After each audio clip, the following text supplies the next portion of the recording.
Guys, अगर आपका NEET नहीं हुआ है या नहीं हो जाएगा ऐसा लगता है या आप फ्यूचर को लेकर टेंशन में हो, तो आज की वीडियो आपके लिए लाइफ चेंज कर सकती है।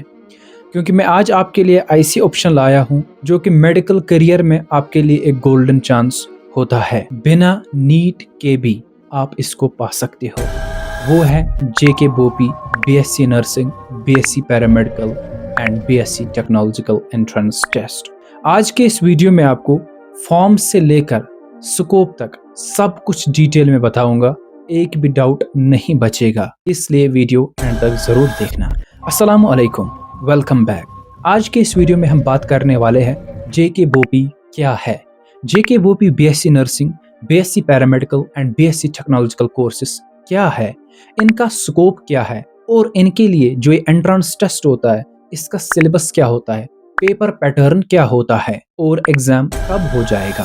अगर बात करेंगे जेके बोपी की तो मैं आपको बताऊंगा, अभी तक आपने सुना होगा जेके बोस, जो कि एक बोर्ड है और वो कंडक्ट करा रहा है एग्जाम्स जो कि होते हैं क्लास 10th, 11th और 12th के बोर्ड एग्जाम्स। उसी तरीके से जेके बोपी भी एक बोर्ड है जिसकी फुल फॉर्म है Jammu and Kashmir board of professional entrance exams. ये एग्जाम्स कंडक्ट कराता है आपके 12th के बाद, जो कि एग्जाम्स होते हैं फॉर प्रोफेशनल डिग्रीज और कोर्सेज। इसी तरीके से ये एक टेस्ट कंडक्ट कराता है for BSc nursing, BSc paramedical and BSc technological courses के लिए। तो यहाँ पे आपके मन में ये सवाल जरूर आ रहा होगा, what is BSc nursing course, इसमें क्या करना होता है, what are paramedical courses, what are technological courses. Don't worry, I am here, मैं आपको वन बाय वन सब कुछ बताऊंगा।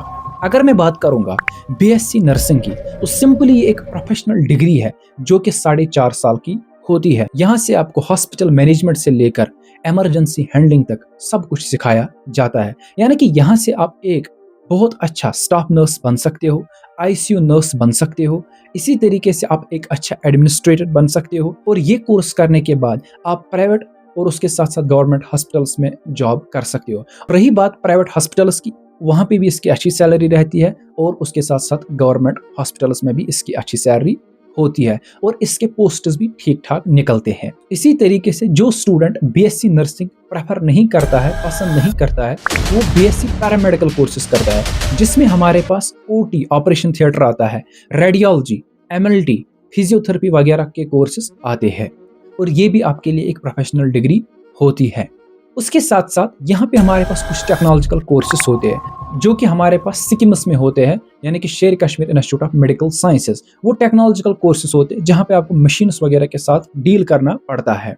और ये जो तीनों कोर्सेज है, बहुत सारे स्टूडेंट्स जिनका नीट नहीं होता है, उनकी जो प्रेफरेंस नीट के बाद होती है वो यही होती है BSc nursing, BSc paramedical and technological courses. अब अगर हम बात करेंगे इसका जो एग्जाम है उसका सिलेबस क्या होता है, तो मैं आपको सिंपल बताऊंगा, जो 11th और 12th का सिलेबस है वही इसका भी सिलेबस होता है, बिल्कुल pure NCERT based. And most of the students जो नीट एग्जामिनेशन के लिए पढ़ रहे होते हैं वो यहाँ पे इस एग्जाम को आराम से देते हैं। और अगर अब आप में से कोई स्टूडेंट पढ़ना चाहता है कहीं से, तो मैं आपको सजेस्ट करूंगा आप नीट की कोई भी बेस्ट वन शॉट सीरीज उठाओ, जैसे कि उम्मीद सीरीज है पीडब्ल्यू की, बाकी सारे इंस्टीट्यूट्स की भी, जैसे कि अनअकैडमी जेके पे भी एक सीरीज चल रही नीट की, तो वहां से आप इसको कर सकते हो। आप आराम से जो है इस एग्जाम को क्वालिफाई कर सकते हो। और दूसरी बात, अगर पेपर पैटर्न की बात करेंगे, आपके फिजिक्स में 60 क्वेश्चंस होते हैं, केमिस्ट्री में 60 क्वेश्चन होते हैं, बायो में 60 क्वेश्चन होते हैं, यानी कि total number of questions are 180 और हर एक क्वेश्चन को 1 मार्क्स होता है। और अगर आपने रॉन्ग आंसर किसी क्वेश्चन को अटेम्प्ट किया तो आपको 0.25 नेगेटिव मार्क्स काटा जाता है। रही बात इसकी एलिजिबिलिटी क्या है, एलिजिबिलिटी इसकी सिंपल है, आपने 12th पास किया होना चाहिए या आप 12th में अपीयर हुए होने चाहिए। और अगर आपका रिजल्ट अभी पेंडिंग है, आप भी इस फॉर्म को भर सकते हो। और उसके साथ साथ आपके 12th में फिजिक्स, केमिस्ट्री, बायो सब्जेक्ट होना चाहिए और उसके साथ साथ इंग्लिश, और 45% आपके मार्क्स होने चाहिए जिसने 12th क्वालिफाई किया होगा, और 40% फॉर रिजर्व्ड कैटेगरीज जो कि ओपन मेरिट के अलावा आती है। और इसके जो फॉर्म्स है वो रिलीज किए जेके बोपी ने 25 मार्च को, और उनका जो लास्ट डेट है वो है 7 अप्रैल। लेकिन एक बात यहाँ पे मैं आपको जरूर कहूंगा, आप अपने फॉर्म्स जो है 5 अप्रैल तक कंप्लीट कर लेना, फिलअप कर लेना, क्योंकि यहाँ पे फिर JKBOP को लास्ट टाइम पे साइट क्रैश होती है, तो जिसकी वजह से फिर बहुत सारे स्टूडेंट्स का फार्म रह जाता है। और जिस टाइम मैं अभी ये वीडियो रिकॉर्ड कर रहा हूँ, अभी ऑलमोस्ट 7000 प्लस एप्लीकेशंस हो गई है JKBOP एग्जामिनेशन के लिए for this BSc nursing and paramedical.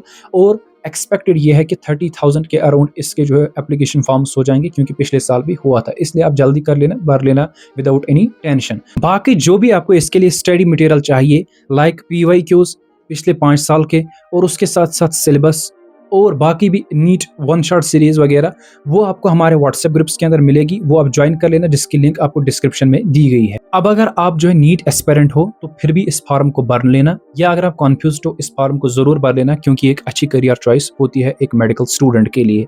मैंने कोशिश की सब डाउट्स इस वीडियो के अंदर क्लियर करने की। अगर फिर भी आपको कोई डाउट रहा, कमेंट सेक्शन के अंदर जरूर बताना। मैं कोशिश करूंगा फिर एक नया वीडियो लाना और कमेंट सेक्शन में ही आपको जवाब देने की। और उसके साथ साथ आप इस वीडियो को अपने दोस्तों के साथ शेयर करना, जो कि JKBOP BSc nursing paramedical and technological courses के लिए कंफ्यूज थे और बोल रहे थे ये क्या होता है, मुझे फॉर्म भरना चाहिए। चैनल को भी सब्सक्राइब कर लेना ऐसे हेल्पफुल वीडियोस के लिए। बाकी थैंक्स।